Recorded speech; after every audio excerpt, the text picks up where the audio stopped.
ಓದು ಮುಖ್ಯವಲ್ಲ, ಓದಿನ ನಂತರ ಫಲಿತ ಮುಖ್ಯವಾದದ್ದು. ಓದುಗಿನಿಗೆ ಅರಿವಿಲ್ಲದೆ ನಿರ್ದಿಷ್ಟ ಹಿತಾಸಕ್ತಿಗೆ ಬಂದಿಯಾಗುವ ಸಾಧ್ಯತೆಯೇ ಹೆಚ್ಚು.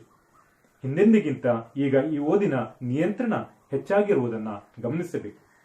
ಹೀಗೆ ಕಲುಷಿತವಾಗುತ್ತಿರುವ ಅಭಿರುಚಿಯನ್ನು ಬದಲಿಸುವ ಅಗತ್ಯವಿದೆ. ಬದಲಿಸಬೇಕು ಅನ್ನುವಾಗ ಯಾವ ರೀತಿಯ ವಾಚನವನ್ನು ಹೊಂದಬೇಕು, ಸಿದ್ಧಪಡಿಸಬೇಕು, ಅವರ ಓದಿಗೆ ಯಾವ ಅನುಭವ ಸಾರವನ್ನು ಪೂರೈಸಬೇಕು ಎನ್ನುವುದನ್ನು ಇಂದು ಆಲೋಚಿಸಬೇಕಾಗಿದೆ.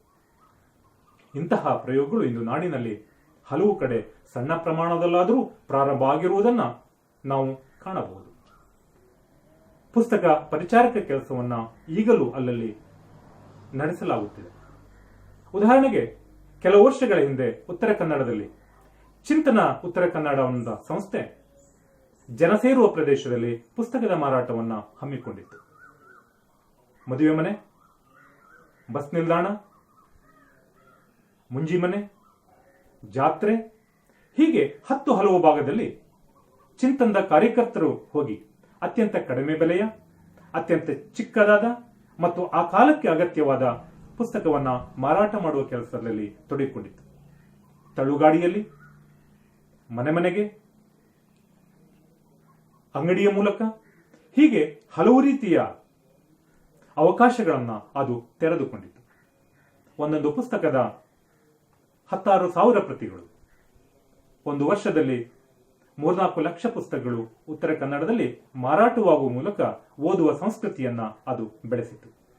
ಇಲ್ಲಿ ನಾವು ಅನುಸರಿಸಿದ್ದು ಇಷ್ಟೇ: ಕಡಿಮೆ ಬೆಲೆಯಲ್ಲಿ ಪುಸ್ತಕ ಜನರ ಬಳಿಗೆ ಹೋಗಬೇಕು, ಜನರಿರುವಲ್ಲಿಗೆ ಪುಸ್ತಕ ಹೋಗಬೇಕು, ಒಂದೇ ಓದಿಗೆ ಅದು ಕೈಗೆಟುಕುವಂತಿರಬೇಕು ಮತ್ತು ಅದು ಅವರ ಬದುಕಿಗೆ ಸಂಬಂಧಪಟ್ಟಿದ್ದಾಗಿರಬೇಕು. ಈ 4 ಅಂಶಗಳು ಓದುಗರಲ್ಲಿ ಓದಿನ ಆಸಕ್ತಿಯನ್ನ ಬೆಳೆಸಿದವು. ಆದರೆ ನಮ್ಮಲ್ಲಿ ಪುಸ್ತಕ ಕೂಡ ಇಂದು ಉದ್ಯಮದ ಸ್ವರೂಪ ಪಡೆದುಕೊಂಡಿದೆ.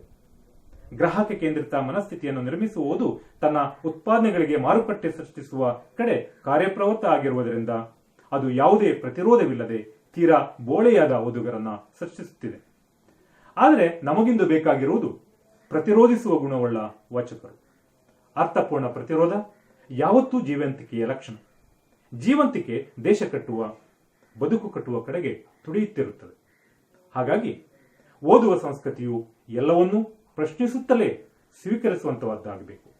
ರೈತನ ಓದು, ಕಾರ್ಮಿಕನ ಓದು, ಬುಡಕಟ್ಟು ಸಮುದಾಯದ ಓದು ಕೂಡ ಓದಿನ ಒಂದು ಮುಖ್ಯ ಭಾಗವೇ ಎಂದು ಸ್ವೀಕರಿಸುವ, ಗೌರವಿಸುವ, ತನ್ಮೂಲಕ ಬದುಕನ್ನ ಓದಿ ಕಟ್ಟುವ ಕಡೆಗೆ ತುಡಿಯುವ ಸಂವೇದನಾಶೀಲ ಅಭಿರುಚಿಯನ್ನೇ ಬೆಳೆಸುವ ಕಡೆಗೆ ನಾವು ಹೊಸ ಸಾಧ್ಯತೆಯನ್ನ ಅನ್ವೇಷಿಸಬೇಕಾಗಿದೆ. ಆಗ ಮಾತ್ರ ಪುಸ್ತಕ ಸಂಸ್ಕೃತಿಗೆ, ಓದುವ ಸಂಸ್ಕೃತಿಗೆ ಹೊಸ ಅರ್ಥ ಬರಲು ಸಾಧ್ಯ. ನಮಸ್ಕಾರ.